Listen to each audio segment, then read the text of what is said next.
In the high country of California, Yosemite National Park sits nestled in the magnificent peaks and valleys of the Sierra Nevada mountain range.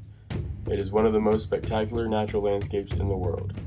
It embodies the values of those who came before us and took the time to appreciate and protect the natural wonder so that future generations such as ourselves can enjoy the beauty of the park. In the face of climate change, we have been given an incredible opportunity to continue to preserve the legacy of John Muir and Yosemite. In order to understand climate change, we must have an understanding of what we call the greenhouse effect. It is a naturally occurring phenomenon that is necessary for our planet to sustain life. Gases such as carbon dioxide absorb energy as it is reflected from the earth, creating a blanket around us. If this energy were allowed to escape the atmosphere, the earth would be a frigid 0 degrees Fahrenheit and life as we know it would not exist. Today, CO2 concentrations are higher than ever due to the burning of fossil fuels, and this is causing an extreme warming effect. Climate change has already begun to affect not only ecosystems in Yosemite and the Sierras, but humans are being affected as well. California is home to almost 40 million people who rely on the snowpack that accumulates in the winter months and slowly melts throughout the summer, providing communities with water during the dry season.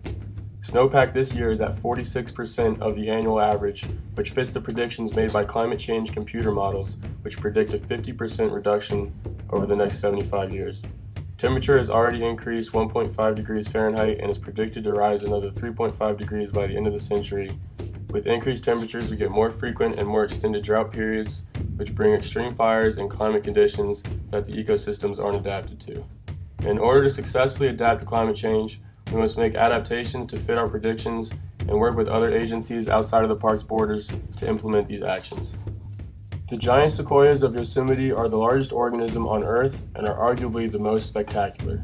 They can live up to 3,000 years old and grow to almost 300 feet tall. They have adapted to these mountains by developing a deep taproot that allows them to access the groundwater during the hot, dry summers.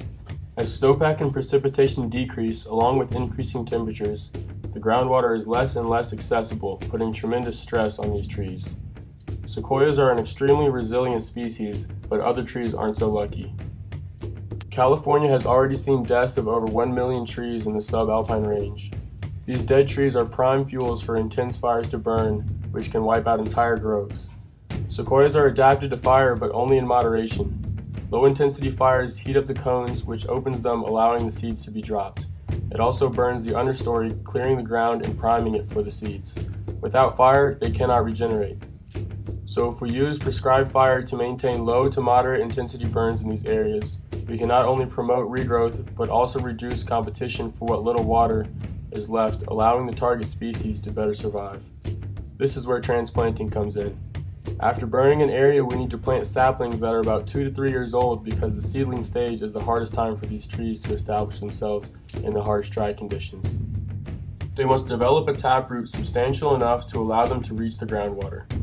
After about 2 years, they are mature enough to withstand some level of drought. Also, implementing watering regimens throughout the dry season can benefit these young trees substantially. Prescribed burns also help reduce and prevent the accumulation of dense, low, and light fuels that lead to extreme fire behavior in the crowns of trees.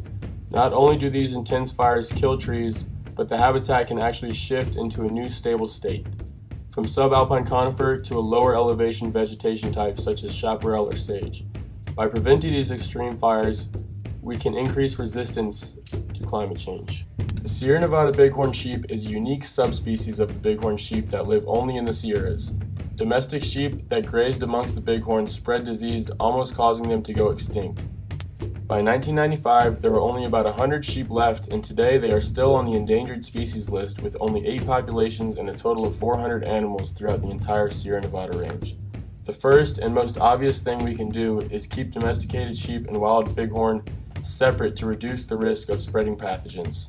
Their small population size also makes them more vulnerable, especially to extreme weather events such as fire.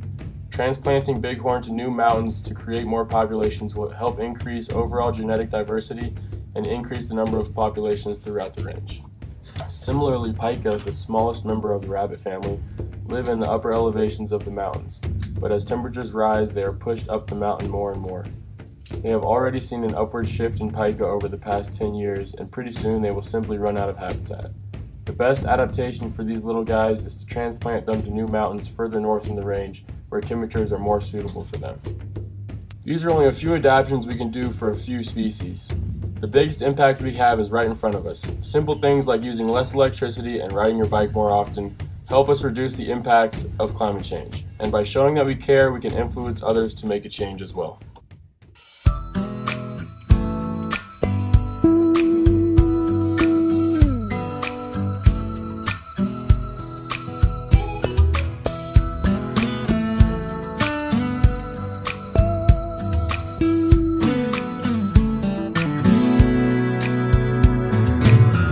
If I can reach the stars, pull one down for you,